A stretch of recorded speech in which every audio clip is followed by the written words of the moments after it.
The music was playing, but this music wasn't like any other.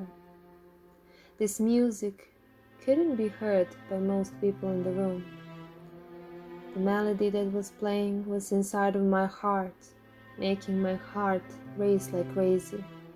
Then there was a smell, the scent of freshness, sadness, and love overwhelmed my body. I've never felt anything like it. It was a sense of unfamiliar grief. Cold air swept through my lungs and itched every cell of my flesh. I wasn't sure if that feeling was caused by the cold air or the darkness that couldn't leave my body, not yet. The cold wave wasn't there for long, because of the warmth of nature soon came along. The beams of flame lightened up my face, leaving orange-colored traces over my cold skin. I was warm, finally. Nature brought me warmth, but it still wasn't enough. I was eager for more. I craved more and more of the cozy light until the room began filling up with more light. There they were, covered in black pieces of fabric. What a shame. I asked for a light, not dark, but I was in peace with it. As long there was warmth around me, I didn't mind about their preference. Isn't it weird how people are shaped by society and not their loved ones? I never wore black. I always loved the light. And there they were, wearing all black, coming to say goodbye.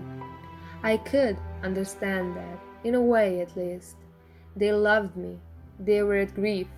Oh, that horrible feeling. Tears began itching my eyes. I quickly wiped them off from my face. I didn't want them to see me crying, even though they couldn't. And even though they were crying too. Why do we cry? Is that a part of being a social being? We cry because we want others to see us hurting? I don't mean that we do it on purpose, but more like that our minds and bodies speak beyond our consciousness. Well, I never thought of being a philosopher in the other life. Isn't it weird how people change so quickly? We all gather here to celebrate the life of our loving Evelyn. So it begins. I turned my gaze to the left, and there he was, a guy who will close the last chapter of my life. Well, I was not sure if I was okay with that, but that was how the society shaped us. That is tradition, my family would say every time we went to this place for the same reason. I was always the one that would say, well, I want to break the tradition. I knew we all have a choice, and that is how it should be. But now I had no say, so I had to respect their decision, even though they didn't want to respect mine. I mean, I know they would if they were to listen to me like they didn't. Once again, I was in peace with that, because it was too late anyway. As I said, my sister wasn't crying. She was like me, different. She knew that this would be the last time seeing me, so she didn't want her eyes to be filled with tears that would only blur her vision. She wanted to think of me as I was there with her, reminiscing of all the wonderful moments we spent together. Instead of being present in the society-shaped present, she was in her own mind, with me. There were many people here, some I knew very little, and some I haven't seen, ever. When I stood up and gazed, observing the whole room, I noticed the face I saw that moment before my last breath. Laying on the ground, every part of my body was in pain. I was desperate for the pain to end, even if that meant dying. Sirens, screams, flame, every sound was colliding in the air, making my eardrums hurt. The blood in my ears kept pounding, my heart was racing, my body was trembling from the cold air around me and heat inside of me. The sounds began to mash so that at one point, after 2 minutes and 48 seconds, all I could hear was my heart pumping slower and slower. My eyes were wide open, my body was numb, and my lips were like stone. I couldn't move, I couldn't speak. All I could do was lay down and think. The thought of that wouldn't leave my mind. As much as I tried, nothing helped. Not even an open sky couldn't help getting rid of that horrible feeling. I remember how people say that our whole life would sweep before our eyes when we are close to death, but for me, that wasn't the case. I focused all my energy looking at the sky, thinking it would soon be my new home. But it also wasn't the truth, because I'm here, waiting for everyone to say their last goodbyes before I finally go. As I mentioned, that face that I saw before me in this place of mourning was the same face I saw before taking my last breath. The view of the sky shifted to her bright eyes.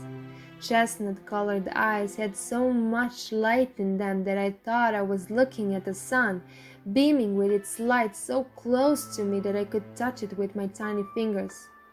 In my mind, I was doing just that, even though, in reality, I was barely moving my fingers. I wanted to smile, but I couldn't. I wanted to touch her shiny and divine face, but I couldn't. I saw her lips moving. She seemed nervous and distressed. All I wanted to tell her was, "It's okay," but I couldn't move my lips. My body was exhausted. My lungs and airways were dry, enabling me to speak. No air could sweep through me. Any other time that would scare me to death. But at that moment, I already made peace with that, so I wasn't scared. I was rather happy, just looking at her beautiful eyes that reminded me of how beautiful the world we live in is, or some of us used to. Come on, live! You can do this!" She was cheering me on. I wanted to smile yet again, but in vain. The darkness of the seconds before the last breath was too much to bear on its own, not to mention trying to smile. It is funny how we take for granted that small parts of being a human, smiling. All I wanted at that moment was to smile and just for a second make her happy, because I knew I wouldn't be there for too long. I just wanted to make it easier for her and me. Who would forget those strong arms beating down on my chest, almost cracking all my ribs? I couldn't blame her. She gave her all to save my life, even though I knew there wasn't anything to be saved. The bitter taste of blood covered my teeth and mouth. The taste of your own blood sliding down your airway, making you choke, was something I thought I would never experience. I felt like the ball was stuck inside of me. The blood was too heavy to bear.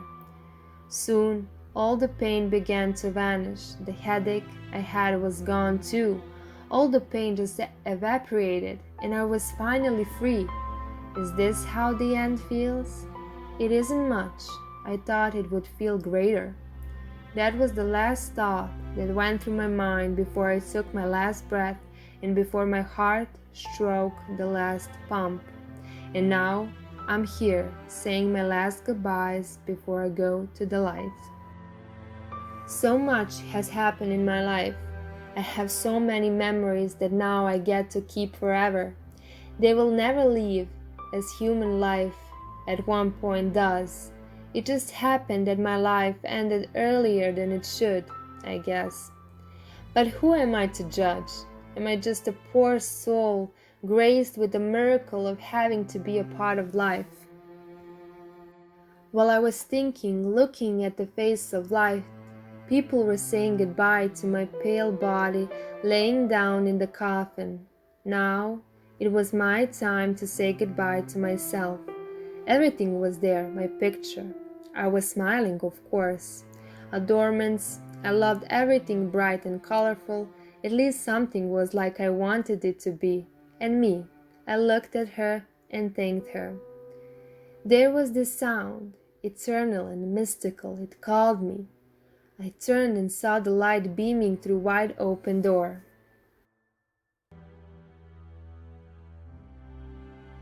I walked and walked. My mind was clear. I was ready to leave. but before stepping into the light, something caught my attention. I looked towards the coffin. The scent of fresh roses and the warmth of candles gave me the feeling that people were talking about.